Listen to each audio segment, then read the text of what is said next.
नमस्कार दोस्तों, आप देख रहे हैं न्यूज़ तक। आइए जानते हैं देश और दुनिया की महत्वपूर्ण बड़ी खबरें। यदि आप हमारी चैनल में नए हो तो सब्सक्राइब करना ना भूलें। प्रत्येक मतगणना केंद्र पर 3 स्तरीय सुरक्षा की व्यवस्था की गई है। छत्तीसगढ़ विधानसभा की 90 सीटों के लिए 7 और 17 नवंबर को 2 चरणों में मतदान हुआ था और आज वोटों की गिनती की जा रही है।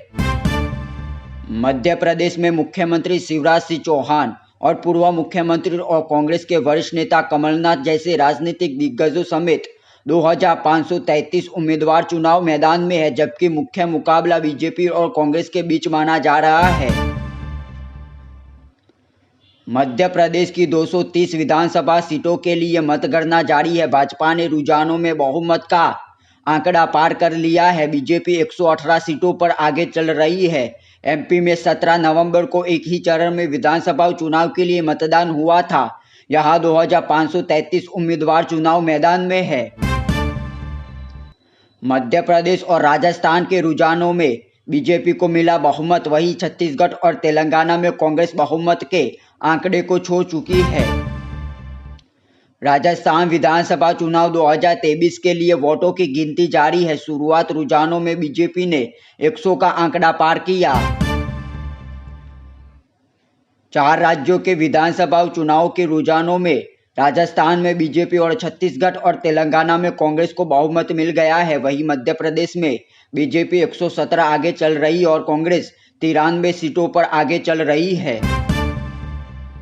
छत्तीसगढ़ विधानसभा की 90 सीट के लिए 7 और 17 नवंबर को 2 चरणों में मतदान हुआ था। आज मतगणना हो रही है। राजस्थान की 200 में से 199 विधानसभा सीटों पर 25 नवंबर को एक ही चरण में वोटिंग हुई थी। मध्य प्रदेश में 17 नवंबर को एक ही चरण में विधानसभा चुनाव के लिए वोट डाले गए थे। इसरो प्रमुख ने कहा कि इसरो एक अंतरिक्ष स्टेशन बनाने पर भी विचार कर रहा है, जो वैज्ञानिक और तकनीकी प्रगति तथा उद्योगों के लिए विभिन्न क्षेत्रों में काम करने का लिए जरूरी है। भाजपा साजिश करने के अपने पुराने काम में लग गई है, वही धोखा देकर वोट चाहती है। भाजपा लोकतंत्र को प्रभावित करने के कई तरीकों के जरिए जनादेश को अपमानित करने पर तुल रही है। सीजेआई ने कहा, लोकतंत्र की खूबसूरती है कि यहाँ के आम नागरिक नैतिकता की भावना के साथ देश में अपनी भागीदारी सुनिश्चित कर सकते हैं और निर्णयों पर अपनी सहमति दे सकते हैं। राज्य में चुनाव और सुरक्षा से जुड़े अधिकारियों ने बताया, राज्य के सभी 33 जिलों सरकार नक्सल प्रभावित जिलों में मतगणना केंद्रों पर कड़ी सुरक्षा व्यवस्था की गई है। राज्य की 200 में से 199 सीट के लिए मतदान 25 नवंबर को हुआ था। इन 199 सीट पर 1862 उम्मीदवार मैदान में है। भारत मौसम विज्ञान विभाग ने शनिवार को कहा कि दक्षिण पश्चिम बंगाल की खाड़ी के ऊपर बना दबाव का क्षेत्र मजबूत होकर 3 दिसंबर को चक्रवाती तूफान का रूप लेगा, जिसके फलस्वरूप तमिलनाडु के तटीय जिलों एवं अंदरूनी हिस्सों में भारी से बेहद भारी वर्षा होगी।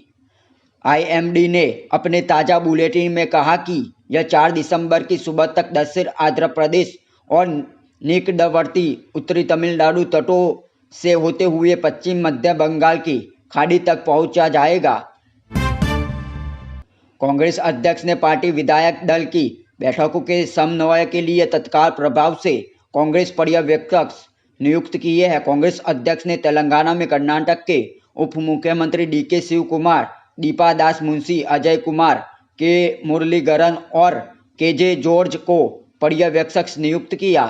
4 राज्यों में रविवार को आने वाले चुनाव के नतीजों पर विपक्षी गठबंधन इंडिया की करीबी नजर हो, क्योंकि कांग्रेस के प्रदर्शन का असर विपक्षी गठबंधन के समीकरण पर पड़ने की संभावना है।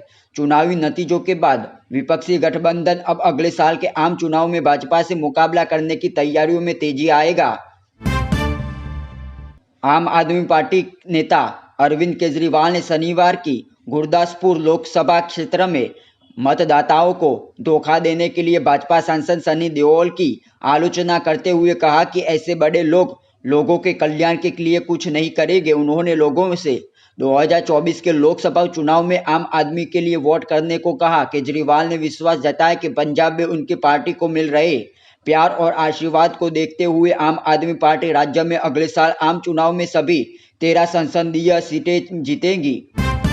मध्य प्रदेश की 230, छत्तीसगढ़ की 90 सीट, तेलंगाना की 119 सीट और राजस्थान के 199 सीट के लिए कड़ी सुरक्षा के बीच सुबह 8 बजे मतगणना शुरू होगी। राजस्थान में एक विधानसभा सीट पर उम्मीदवार की मृत्यु होने के कारण चुनाव टाल दिया गया था। जम्मू कश्मीर में स्थानीय आबादी पर सकारात्मक प्रभाव डालने की कोशिशों के तहत भारतीय सेना ने 1 और 2 दिसंबर को चिनार नौजवान क्लब बोनियार में 2 दिवसीय जॉब फेयर का आयोजन किया।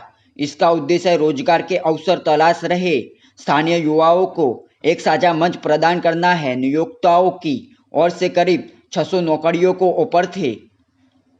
जॉब फेयर में इसके लिए राज्य के करीब 2500 युवा पहुंचे।